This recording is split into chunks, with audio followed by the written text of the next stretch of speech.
Queridos hermanos, hoy la Iglesia nos propone la figura del apóstol Santo Tomás. Vamos a ver primero qué es un apóstol, qué condiciones tiene un apóstol para ser tal. La palabra apóstol viene del verbo griego apostolein, que significa enviar. Luego, un apóstol era aquella persona que había sido enviada por otra que tenía más autoridad para una misión en concreto o para llevar un mensaje determinado. En el caso del Evangelio, esa autoridad superior la tiene Jesucristo. Y Jesucristo va también a llamar a una serie de hombres, en concreto 12 hombres, para una misión singular y llevar un mensaje concreto. ¿Qué condiciones tiene el apóstol? Bueno, pues en el Evangelio de Marcos, capítulo 3, versículos 14 a 16, tenemos la elección de los 12. Jesús, para que el mensaje del Evangelio se extendiera a toda la gente, a todas las naciones, elige un grupo de 12 hombres. Constituye un grupo de 12, literalmente. En el Evangelio de Marcos, en ese versículo que os he indicado, en griego dice epoiein dodeca, es decir, hace 12, constituye un grupo de 12. Para dos cosas. Primero, para estar con Él, y segundo, para ser enviados. Por tanto, la elección que hace Cristo, con nombres a cada uno, y ahí viene el primer catálogo, la primera lista de los 12 apóstoles, es para estar con Él, para ser discípulos. Antes de apóstoles tenemos que ser discípulos de Cristo. ¿Y qué hace el discípulo de Cristo? Nos lo dice los Hechos de los Apóstoles en el capítulo 1, San Pedro cuando habla de la elección de Matías. Dice Pedro, uno que haya estado con nosotros desde el principio y que haya sido testigo ocular de la resurrección. Ese es el discípulo, el que comparte vida con el Maestro, con Jesucristo, y además es testigo de su resurrección. Y para ser enviados. Con lo cual el apóstol, repito, elegido por Jesucristo para ser discípulo de Cristo, dejarse enseñar, compartir la vida y ser testigo de la resurrección, y después será enviado al mundo entero. En el caso de Tomás, vemos que esto también se cumple. Tomás es llamado por Cristo desde el principio.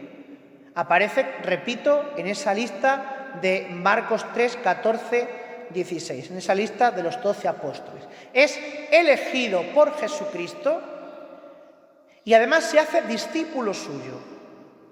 Y por eso en el Evangelio de Juan, en el cuarto Evangelio, vamos a encontrar dos veces las intervenciones de este apóstol, de Santo Tomás, en el contexto de la Pascua.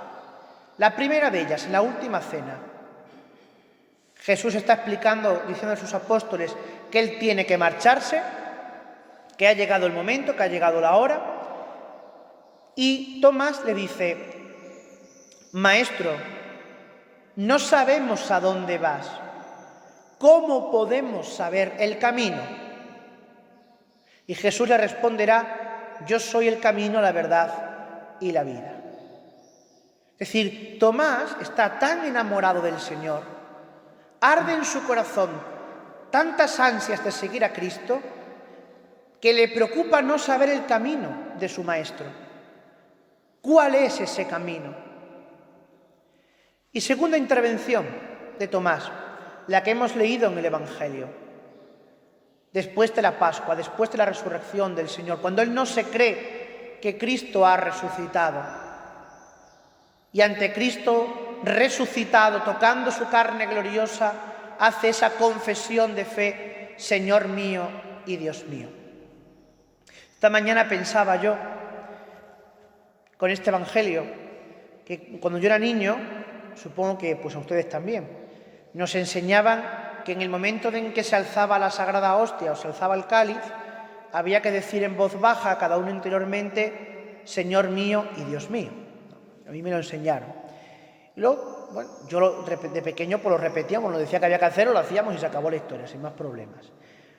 Pero pensando luego con el tiempo, decía, bueno, es verdad que era una técnica para ayudarnos a centrarnos en la comunión, ¿verdad? En la consagración, para que no nos despistáramos. Que en el momento de alzar la hostia, al momento de alzar el cáliz, dijéramos interiormente, Señor mío y Dios mío, era para centrar nuestra atención en lo que se estaba haciendo. Pero ¿por qué esas palabras? Y aquí viene el sentido más profundo de esa catequesis eucarística que nos daban de pequeños. Bueno, pues por la misma razón que el Evangelio. ¿Cuándo dice esas palabras Santo Tomás? Cuando tiene delante la carne gloriosa de Cristo resucitado. Cuando ha tocado con sus manos y sus dedos las llagas profundas de las manos, de los pies y del costado de Cristo. ¿Y nosotros? Nosotros también decimos esas palabras en voz baja cuando tras la consagración también tenemos delante la carne gloriosa transfigurada de Cristo en la Eucaristía. Cuando el pan y el vino dejan de ser pan y vino para ser cuerpo, sangre, alma y divinidad de nuestro Señor Jesucristo. De alguna manera misteriosa, mística, fijaos qué palabra, una forma mística, nosotros en la consagración, al decir esas palabras cada uno en voz baja, estamos reviviendo ese momento del encuentro de Santo Tomás con el Señor resucitado. Y esto nos lleva a una conclusión,